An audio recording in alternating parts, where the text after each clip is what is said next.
Dans le fond, le nom du collectif, ça s'appelle Collectif Accès Sage-Femme, puis c'est un collectif de citoyens qui s'est mis en place il y a plus d'une dizaine d'années, qui regroupait des familles qui voulaient militer pour l'accès à un service sage-femme dans la région, comme ça avait été prévu dans les régions du Québec.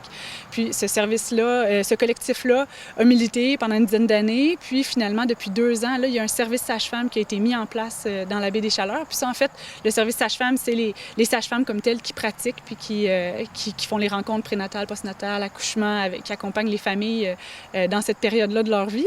Puis le collectif, bien lui, il continue de représenter finalement les familles de la région pour que le service soit à leur image. OK. C'est combien de familles environ qui en ont bénéficié? Pour l'instant, on n'a pas, nous, les statistiques au niveau du collectif. C'est plus le service sage-femme puis le CIS qui pourrait fournir les statistiques, mais on sait que dans la dernière année, il y a eu au moins une trentaine de familles qui ont bénéficié du service. Ça, c'était vraiment au-delà là, des attentes là, de ce qui avait été prévu pour le service. Fait qu'on voit qu'en parlant, puis tout ça, là, qu'il y a vraiment... le service est bienvenu, qui répond à un besoin, puis plus on en parle, plus il y a des familles qui décident de passer par ce service-là. Fait qu'il y a un réel besoin s'il y a une augmentation de... Oui, absolument. Puis le collectif, je pense que le fait que ce collectif-là a duré déjà 10 ans au moins avant d'avoir accès au service, puis que là, on continue encore d'être mobilisé. Il y a des nouvelles familles qui adhèrent au collectif là, au fur et à mesure qu'on bénéficie des services du collectif puis du service sage-femme. Fait que oui, ça répond à un besoin, puis on a encore envie là, d'accompagner le développement de ce service-là ici. Puis là, cette année, ça fait 2 ans. Oui, c'est ça. Ça fait 2 ans que le service a été mis en place.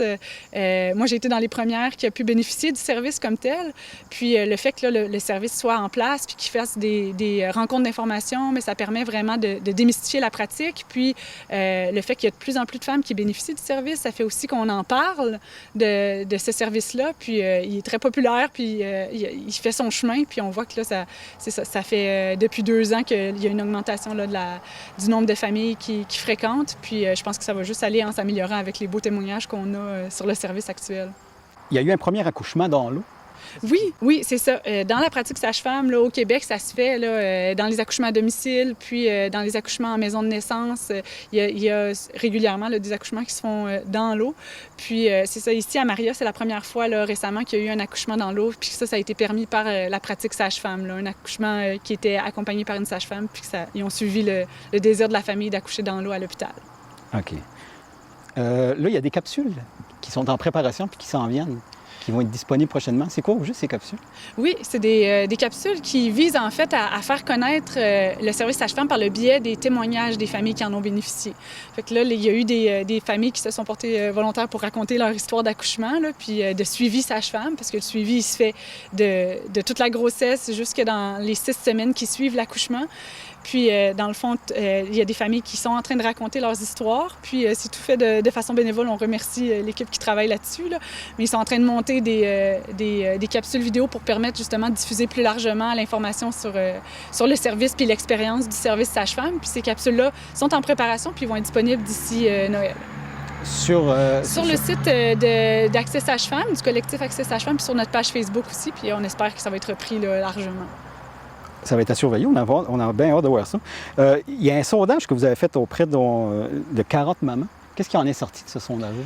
Oui, c'est ça. Dans le fond, depuis que le service est en place, il y a un sondage qui avait été préparé par le collectif Accès Sage-Femme, puis qui est demandé, dans le fond, d'être rempli par les familles qui bénéficient du service. Fait que là, au départ, il y avait eu un sondage il y a, je crois, 7-10 ans pour avoir le pouls de la population en général sur les besoins en service sage-femme. Puis là, depuis qu'il y a des accouchements avec les sages-femmes qui sont réalisés, là, on voulait connaître l'appréciation des familles de ce service-là pour pouvoir l'améliorer dans un détail plus fin, finalement.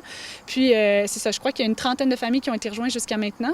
Puis, ce qui ressort, là, entre autres, là, c'est que 70 c'est une statistique qui mène finalement nos revendications actuelles. C'est qu'il y a à peu près 70 des familles répondantes qui indiquent qui aimeraient pour un prochain accouchement ou qui auraient aimé pour leur accouchement qui vient de se réaliser, d'avoir accès à un lieu alternatif de naissance. Ça, c'est vraiment la revendication actuelle là, première du collectif, c'est de mettre en place un lieu alternatif de naissance qui ne soit pas l'hôpital, mais qui ne soit pas non plus le domicile là, de la famille.